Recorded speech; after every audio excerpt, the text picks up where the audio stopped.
আসসালামু আলাইকুম প্রিয় দর্শক, আপনারা জানেন আমি যখন এই কন্টেন্ট রেকর্ড করছি তখন দেশের 30টি রাজনৈতিক দলের নেতাদের সঙ্গে প্রধান উপদেষ্টা ডক্টর মোহাম্মদ ইউনূস একটা জরুরি বৈঠকে বসেছেন। জরুরি বৈঠকটা কী নিয়ে হবে সেটা কোনো এজেন্ডা আগে জানানো হয়নি। ধারণা করা হচ্ছে জুলাই সনদ কীভাবে সিগনেচার করা হবে, কীভাবে বাস্তবায়ন করা হবে, এই সমস্ত বিষয় নিয়ে আলোচনার জন্য। এটা হতে পারে, আবার এটাও হতে পারে নির্বাচন কিভাবে হবে, নির্বাচন কবে হবে, নির্বাচন হওয়ার ক্ষেত্রে কী আলোচনা হবে সেটা নিয়েও হতে পারে। যখন এই কন্টেন্ট আপনারা দেখবেন ততক্ষণ হয়তো আপনারা জেনে যাবেন আসলে বিষয়টা কী। তবে আমার যেটা ধারণা যে আসলে কনক্রিট কিছু আসবে বলে আমার কাছে মনে হয় না। আমি এখন পর্যন্ত এই রাজনৈতিক দলের সঙ্গে ডক্টর মোহাম্মদ ইউনূসের কোনো দ্বিপাক্ষিক বৈঠকে কনক্রিট এবং খুবই ব্রেকিং নিউজ জাতীয় কিছু এসেছে বলে আমি দেখিনি। আমি এখন পর্যন্ত যতটুকু জানতে পেরেছি বিভিন্ন সোর্সের মাধ্যমে যে উনি বলেছেন যে নির্বাচন ফেব্রুয়ারিতেই হবে। তো এখানে নাথিং নিউ, নির্বাচন ফেব্রুয়ারিতেই হবে এটা আমিও মনে করি, কারণ নির্বাচন ফেব্রুয়ারিতে হওয়া ছাড়া কোনো উপায় নেই। নির্বাচন যদি ফেব্রুয়ারিতে না হয় তো দেশে যে অরাজক পরিস্থিতি তৈরি হবে বলে আমার ধারণা, সেটা সামাল দেওয়ার ক্ষমতা এই সরকারের নেই। এই সরকারের যে কী কী ক্ষেত্রে ক্ষমতা আছে সেটাও আসলে আমার পক্ষে মাঝে মাঝে বোঝা কষ্ট হয়ে দাঁড়ায়। যাই হোক, আপনারা হয়তো বুঝবেন, আপনারা জানবেন। যাক, সেই আলোচনায় আমি আর যাচ্ছি না। আমি আজকে যে আলোচনাটা করতে চাচ্ছি সেটা হলো নির্বাচনকে সামনে নিয়ে এবং জুলাই সনদের বাস্তবায়নকে সামনে নিয়ে এমন একটা অবস্থায় আমরা পৌঁছেছি যে এটা আসলে একটা জটিল অবস্থা। এবং এই জটিল অবস্থার সৃষ্টি হয়েছে কেন? সৃষ্টি হয়েছে এই কারণে যে আমরা দেখেছি এই সরকারের বিষয়ে পলিটিক্যাল পার্টিগুলির মধ্যে এক ধরনের অনাস্থা আছে। সরকারের ব্যাপারে জনগণের মধ্যে অনাস্থা আছে কি নেই সেটা অনেক দূরের ব্যাপার। ওটা বুঝতে গেলে নানা ধরনের গবেষণা লাগে। কারণ সরকার বলে জনগণ আমার সঙ্গে আছে, এই সরকার বলে জনগণ উন্নতিতে নাকি বুঁদ হয়ে আছে, নানা রকম কথা, ইতিবাচক কথাবার্তা বলে। কিন্তু সেটা আসলেই কি সেটা বোঝা বড় কঠিন। তবে রাজনৈতিক দলগুলো কি মনে করে সরকারের ব্যাপারে সেটা কিন্তু বোঝা যায়। বোঝা যায় কীভাবে? রাজনৈতিক দলগুলি যখন কথা বলে তখন তো আমরা এগুলি দেখতে পাই মিডিয়াতে। আমরা এই সরকারের প্রতি আওয়ামী লীগ কথা বাদ দেন, আওয়ামী লীগ তো একটা পলিটিক্যাল পার্টি, তার কথা আমি ধরছি না। আওয়ামী লীগ, জাতীয় পার্টি, এগুলির কথা আমি ধরছি না। ওরা তো সরকারের বিরোধিতা করবেই।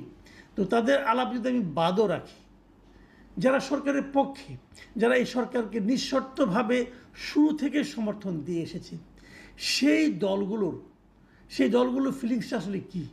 তারা কি এই সরকারকে নিয়ে এখন খুব বেশি উচ্চাশা প্রদর্শন করছে? আমরা কতগুলো জিনিস লক্ষ্য করলাম। যেমন, দায়িত্ব নেওয়ার পর থেকে সরকারের সঙ্গে সবাই ছিল, বিএনপি, জামায়াতে ইসলাম, ছাত্ররা, তখন তো এনসিপি হয়নি, পরে এনসিপি হলো, এনসিপি, সবাই এই সরকারের সঙ্গে একভাবে ছিল। ধীরে ধীরে আমরা দেখলাম, শুরুতে আমরা দেখলাম যে বিএনপি এই সরকারের ব্যাপারে এক ধরনের তাদের রিজার্ভেশন তারা প্রকাশ করতে শুরু করলো। এবং এক পর্যায়ে তারা বলেই ফেললো যে এই সরকারের 3 জন উপদেষ্টাকে তারা পদত্যাগ করানো হোক, তাকে বাদ দেওয়া হোক, এই ধরনের কথা বিএনপির পক্ষ থেকে বেশি জোরালোভাবে উঠল।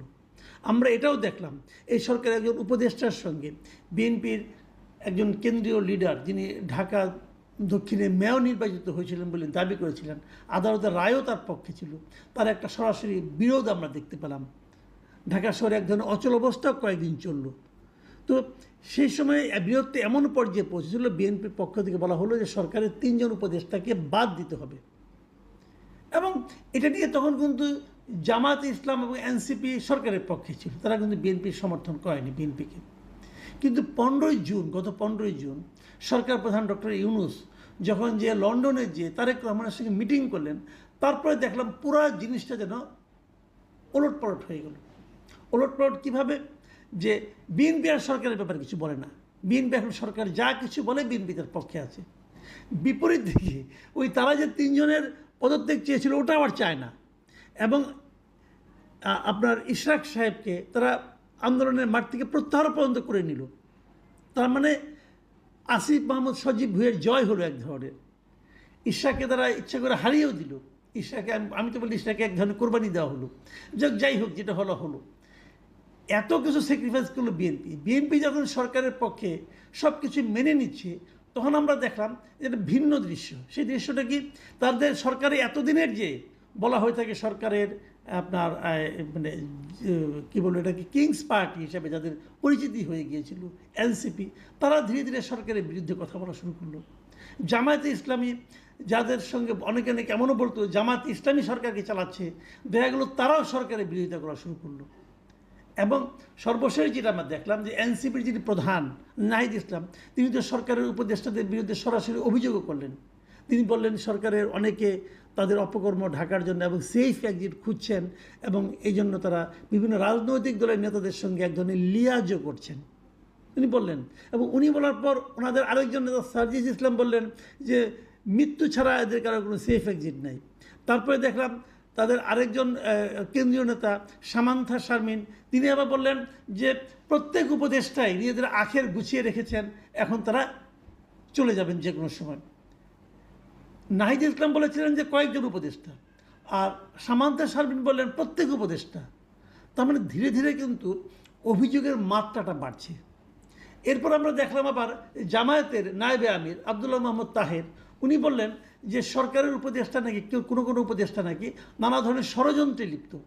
এবং ষড়যন্ত্রটা কী ধরনের, তারা বললেন যে বিভিন্ন প্রশাসনের গুরুত্বপূর্ণ জায়গায় একটা বিশেষ দলের লোককে বসানো হচ্ছে, যাতে নাকি নির্বাচনটা বৈধ, অবাধ এবং সুষ্ঠু না হয়। তার মানে আগামী যে নির্বাচনটা হবে সেই নির্বাচন নিয়ে তারা সন্দেহ প্রকাশ শুরু করলো। তাহলে বাস্তবতাটা কী দাঁড়ালো, যে এতদিন সরকারের পক্ষে ছিল যে জামায়াতে ইসলাম অথবা এনসিপি, তারা এখন সরকারকে নানাভাবে অভিযুক্ত করছেন, সরকারের বিরুদ্ধে পক্ষপাতেরও অভিযোগ তুলছেন, সরকারের বিরুদ্ধে, সরকারের উপদেষ্টাদের বিরুদ্ধে আখের গোছানোর অভিযোগ তুলছেন। তাহলে এই সরকারের নিরপেক্ষতা কোথায় গিয়ে দাঁড়ালো? একসময় অভিযোগ তুলত বিএনপি, এখন অভিযোগ তুলল এনসিপি এবং জামায়াতে ইসলামী।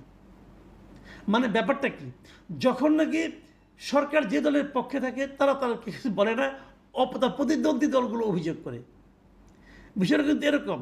আবার নির্বাচন হবে, নির্বাচন আগে এনসিপি আবদার করে বসলো যে তাদেরকে এমন একটা প্রতীক তারা চাইলো যে প্রতীকটা নির্বাচন কমিশনের যে প্রতীকের তালিকা তার মধ্যেই নাই।